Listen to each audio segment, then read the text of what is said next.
What did you make of Southgate's comments this week or last week about Phil Foden? Obviously, my ears pricked up as soon as he started talking about him, but the idea that he's not going to play him in that position because he doesn't play there for Manchester City, when Southgate is happy to play players that aren't even playing for their clubs. Yeah, well, I was surprised by his comments. I mean, he's obviously taken a lot of notice of what the media are saying.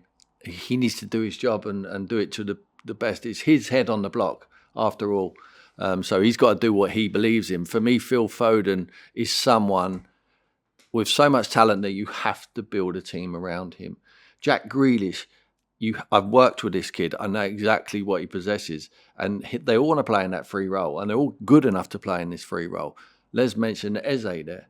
You know, we're talking about Marcus Rashford. His best position has to be off the left-hand side. He's proved that for United. It doesn't work down the middle, but huge talent. Different qualities. Good pace, runs in behind. Gareth cannot die wondering. He's going to get this Euros is his opportunity to win something. And it's been, we all know, so long since we've won. With this group of players, I just think you need to take the shackles off them. And if that means dropping one of your defensive players out and putting an attacking player in, an extra one. Now, I think you cannot give, I'm using Jordan Henderson as an example. I think he's done brilliant for England. I think he's a great footballer and every team needs one. But you don't need two of them. You don't need two pivots in there. I think we need to have more of a maverick in that position. I think it would help us.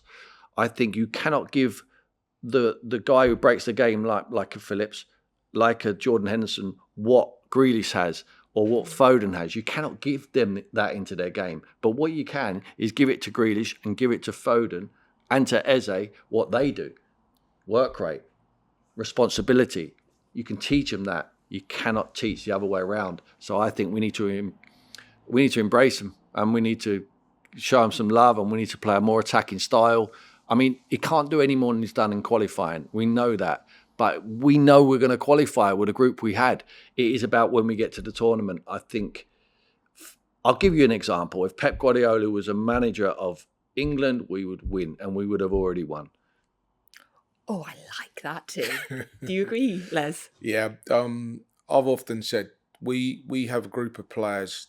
But he's the best in the world. Yeah, he is. Yeah, without a shadow of doubt. But I think we have a group of players that are on the front foot. When you look at our attacking options, I think we're a match for any team in world football. Defensively, I think we struggle. If we're going to go defensive, which we have done, we're going to get punished. So I think take that away, keep the ball. That's what Man City do. They keep the ball, don't allow you to have it. And so when you have it, you've got more chance of scoring when you don't than when you don't. So I think the group of players that we've got right now, as Tim said, you've got to let the Mavericks have it. You've got to let them go and do what they do. They'll terrorise anyone in world football. But we unfortunately, with the manager, and maybe that's because he was a centre half, he thinks more from a defensive side than he does from an attacking point. He's covering up the weakness. Yeah, exactly. With an extra defensive player in there. 100%.